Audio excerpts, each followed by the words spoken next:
Praise Lord, praise Lord, praise Lord. Hallelujah, hallelujah, hallelujah. सबको जय मसीह की। परमेश्वर, हमारा परमेश्वर जो सबका परमेश्वर है, वो जो काम करता है अपनी युक्ति और अपने न्याय से करता है, और उसका काम कभी भी अधूरा नहीं रहता है। हालेलुया। आज के सुसमाचार के लिए हम मिलकर प्रार्थना करते हैं। हे पिता परमेश्वर, खुदावंद खुदा, आकाश और पृथ्वी के मालिक और खालिक, हम आपका धन्यवाद करते हैं। आपने दिन भर हमें संभाल के रखा, आशीष दी, बरकत दी, खुशी और तंदुरुस्ती दी, आने जाने में सहायता की। हे प्रभु, हे मेरी यहोवा, हम आपका धन्यवाद करते हैं। आपने हर रोज की तरह हमें वचन दिया है जिसका प्रचार करना है। हम पितर आत्मा जी से विनती करते हैं कि पितर आत्मा जी आइए और हमारा मुंह बन के इन वचनों को बोलिए जो पिता परमेश्वर यहोवा की ओर से पवित्र शास्त्र में लिखाए गए हैं, ताकि लोग सुने, सच्चाई को जाने और सच्चाई उनको आज़ाद करे। मेरी विनती, मेरी प्रार्थना यीशु मसीह के समर्थी नाम में मांगते हैं, सुनो और कबूल करो। आमीन।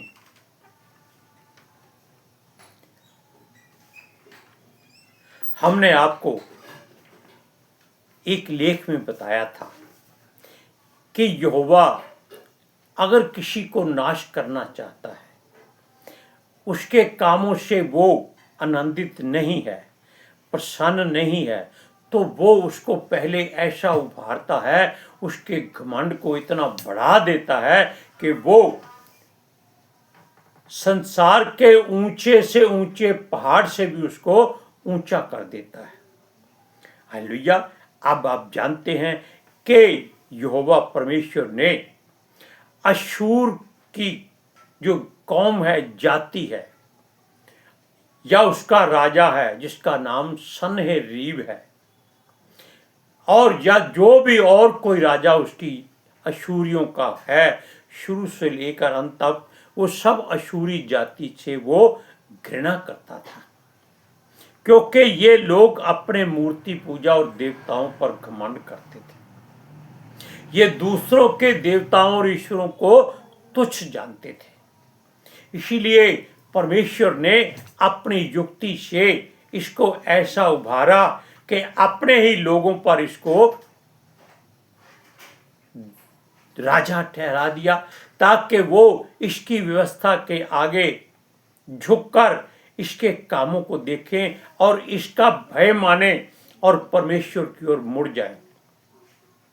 और ये अशूरी लोग इजरायलियों पर एक ताना मारें कि उनके परमेश्वर ने उनको छोड़ दिया है और उनके हवाले कर दिया है।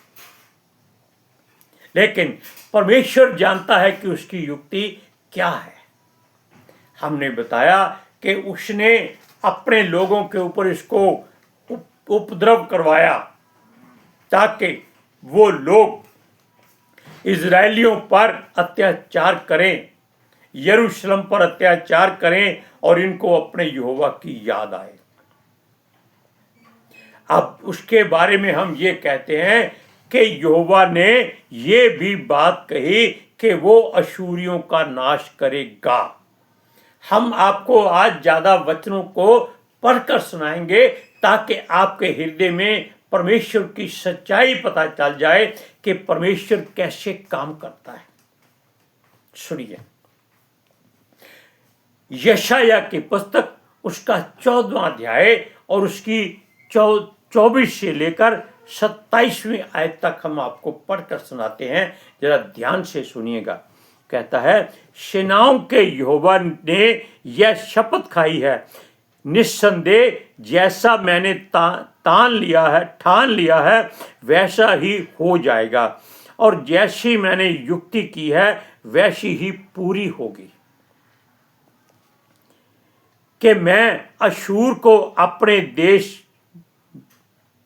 में तोड़ दूंगा और अपने पहाड़ों पर उसे कुचल डालूंगा। तब उसका जुआ उनकी गर्दनों पर से और उनका बोझ उनके कंधों पर से उतर जाएगा। यही युक्ति सारी पृथ्वी के लिए ठहराई गई है, और वह यह वही हाथ है जो सब जातियों पर बढ़ा हुआ है, क्योंकि सेनाओं के यहोवा ने युक्ति की है और कौन उसको टाल सकता है।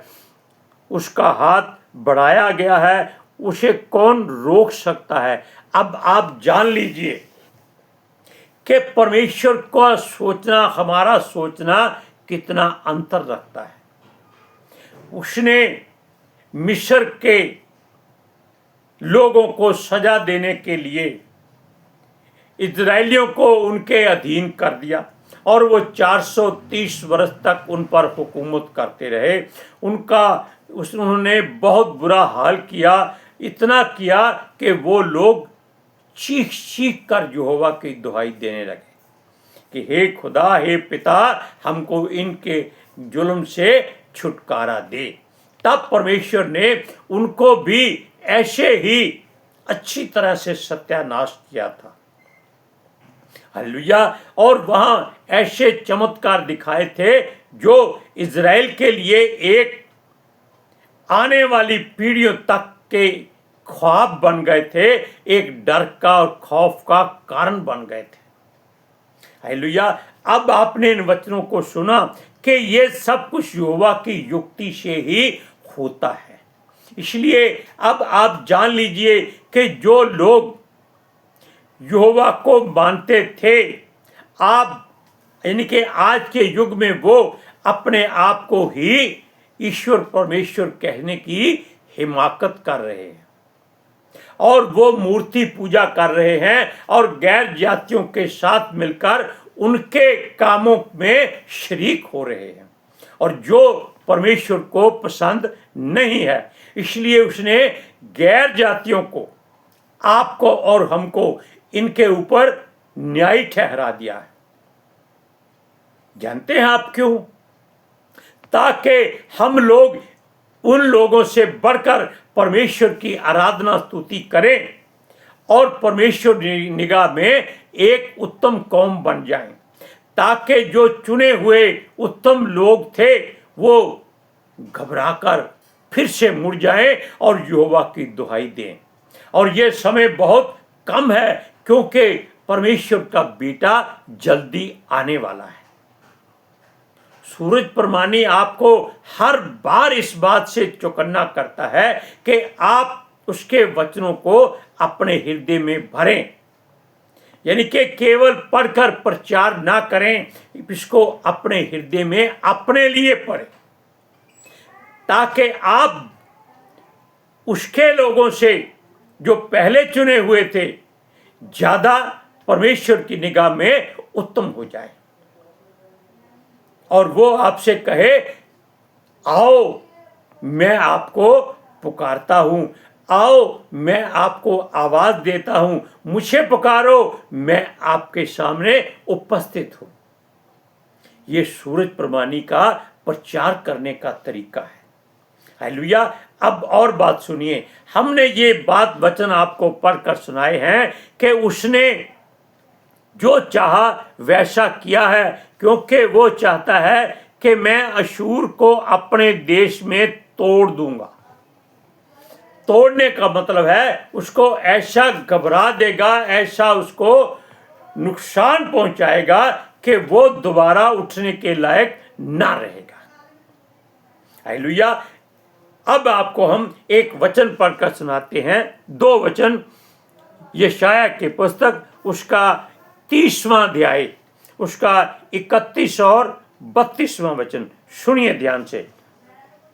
अशूर यहोवा के शब्द की शक्ति से नष्ट हो जाएगा। परमेश्वर को कुछ करना नहीं पड़ेगा, वो केवल अपने मुख से शब्द कहेगा और ये लोग नाश होने के कगार पर आ जाएंगे। हालेलुया। और सुनिए, वह उसे सोंटे से मारेगा। अब सोंटा ये तो है नहीं कि परमेश्वर एक सोंटा लेकर इन लोगों को मारना शुरू कर दे, उसको ऐसी कभी जरूरत नहीं पड़ती। उसका वचन ही एक ऐसा सोंटा है जो वो अगर मारता है तो वो नाश कर देता है। क्योंकि उसका सोंटा ही जिलाता है और सोंटा ही नाश करता है, और उसी सोंटे से वह अशूर के लोगों को नाश करेगा। अब और पढ़िए, सुनिए, जब जब यहोवा उसको दंड देगा तब तक साथ ही डफ और वीणा बजेगी और वह हाथ बढ़ाकर उसको लगातार मारता रहेगा। यानी कि उसके नाश होने के समय लोग, जो परमेश्वर के प्रिय लोग हैं, वो डफ बजाएंगे। डफ एक ऐसा छोटा सा ढोलक होता है जिसका एक हिस्सा खाली होता है, दूसरे हिस्से पर चमड़ा लगा होता है, और वो बहुत अच्छा आवाज देकर बजता है। और वीणा बजा बजा कर लोग अपनी खुशी परमेश्वर के सामने पेश करेंगे, क्योंकि वो आनंदित हो जाएंगे कि उनके परमेश्वर ने उनकी सुध ली है और उसके बैरियों को नाश किया है। बेशक यहोवा का कोई बैरी नहीं हो सकता, लेकिन वचनों में कई बार लिखा होता है कि यहोवा के बैरी नाश होंगे। वो कारण क्या है?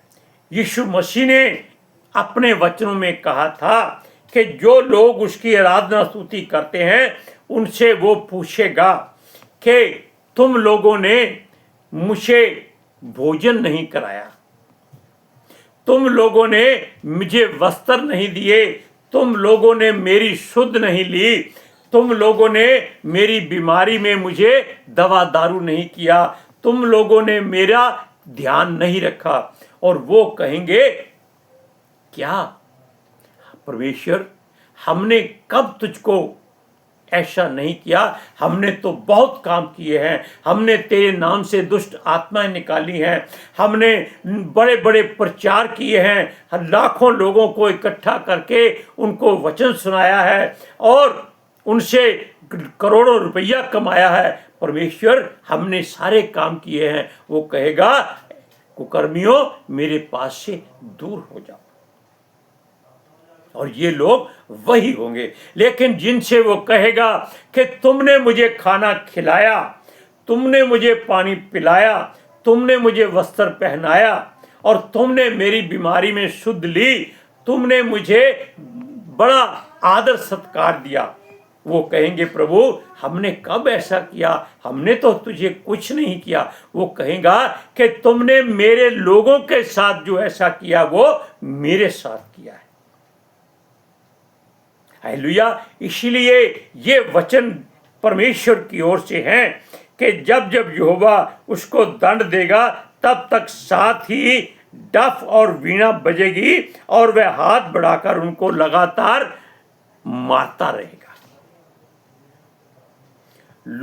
कौन लोग आनंदित होंगे? जो परमेश्वर के चुने हुए हैं, जिनको उसने अशूरियों के हाथ में दे दिया था। और वे लोग आनंदित होकर डफ बजाएंगे, नाचेंगे दाऊद की तरह और वीणा बजाएंगे आसाफ के ग्रुप की तरह। हालेलुया। अब सुनिए, उसकी बात, जो परमेश्वर की बात है, वो सबसे अलग और न्यारी है। अब उसने इसको कैसे मारा? क्योंकि परमेश्वर का वचन बताता है कि ये वो लोग थे, यानी कि अशूरी लोग वो थे जिनको परमेश्वर भूसे के समान आग में जला डालेगा। उनके प्राणों को ज्वाला से वो ना बचाएगा और वो जलकर नाश हो जाएंगे। लेकिन वो इनके आसपास, यानी कि परमेश्वर के लोगों के आसपास चारों तरफ से घेराबंदी करेंगे और अपने घमंड में चूर होकर कहेंगे कि हमने तो किसी के ईश्वर देवता को नहीं छोड़ा है, सबको आग में झोंका है। तुम्हारा यहोवा क्या है? हम उसको भी नहीं छोड़ेंगे। इस बात पर यहोवा क्रोधित है। उसने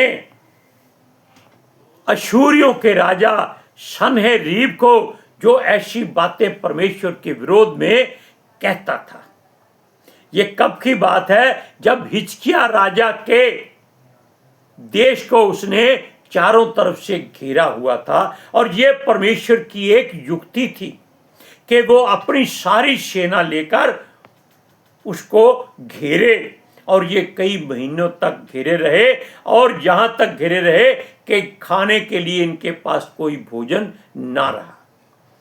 तब इन्होंने रो रो कर, चीख चीख कर यहोवा की दुहाई दी।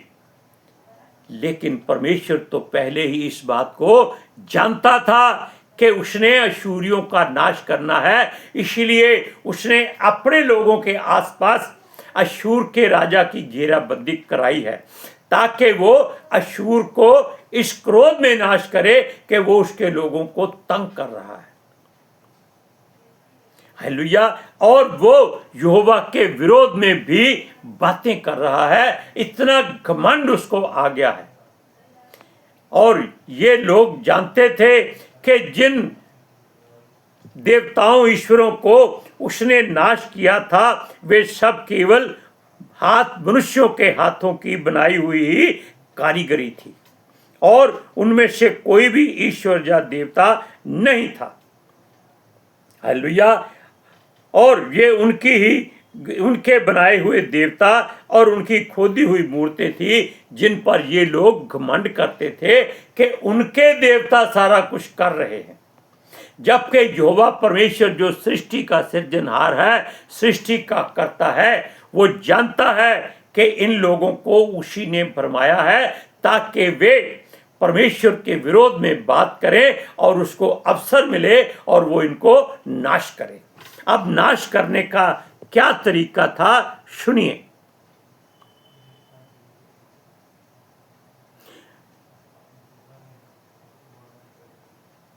सुनिए, उसने कहा कि ये जो सनहेरीब परमेश्वर की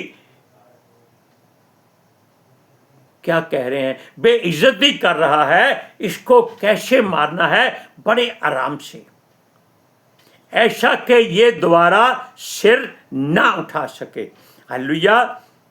क्योंकि परमेश्वर की मर्जी ही है कि वो इन लोगों को कैसे नाश करेगा। जब सनहेरीब ने इजरायलियों को घेरा हुआ था, तब परमेश्वर ने अपने स्वर्गदूत के द्वारा उसके 1,85,000 लोगों को एक ही रात में मरवा दिया, ताकि उनमें से कोई भी जीवित ना रहे। जब राजा उनको आज्ञा दे तो वो देखे कि उनके सारे के सारे सिपाही मुर्दा है। और उसने हिजकिय्याह राजा से भी जो परमेश्वर ने वरदान दिया था, यानी कि आशीष दी थी कि तेरे राज्य की ओर कोई एक तीर भी ना चला सकेगा, इसलिए वो इनको नाश करने में कोई गुरेज ना करेगा। Hallelujah, praise Lord. सुनो,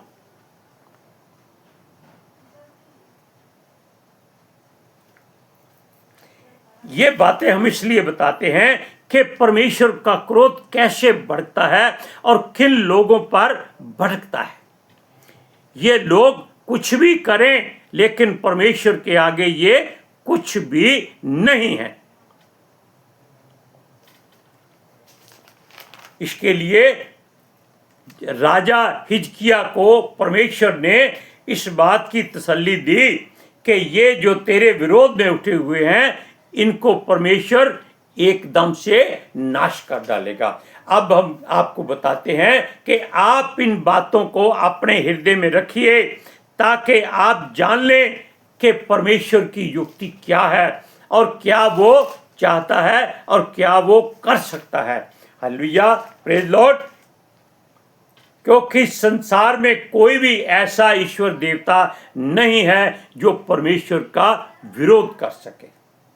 हालेलुया। अब हम मिलकर प्रार्थना करते हैं हे पिता परमेश्वर, खुदावन खुदा, हम आपका धन्यवाद करते हैं। आपने जो वचन हमें दिया, हमने पितर आत्मा जी की सहायता से सारी धरती पर पहुंचाया है, ताकि लोग जान लें कि परमेश्वर जिसको नाश करना चाहता है वो पहले उसको ऐसा उभारता है, ऐसा घमंडी कर देता है, इतना धनवान कर देता है कि उसको धरती दिखाई नहीं देती, वो केवल आसमान की ओर ही सर उठाए रहता है। तब परमेश्वर उसके पैरों के नीचे से जमीन खिसका देता है और वो मनुष्य मुंह के बल गिर जाता है। और हम दुआ करते हैं कि ऐसा किसी के साथ ना हो, सबके सब परमेश्वर के आगे खुद ब खुद सर झुका के अपनी गुनाह गलतियों से तौबा करें और उसकी सच्चाई को जाने, ताकि सच्चाई उनको आज़ाद करे। मेरी विनती, मेरी प्रार्थना यीशु मसीह के जलाली कदूस जीवित पुत्र और समर्थी नाम में मांगते हैं, सुनो और कबूल करो। आमीन। हालेलुया। Praise Lord. सबको जय मसीह की।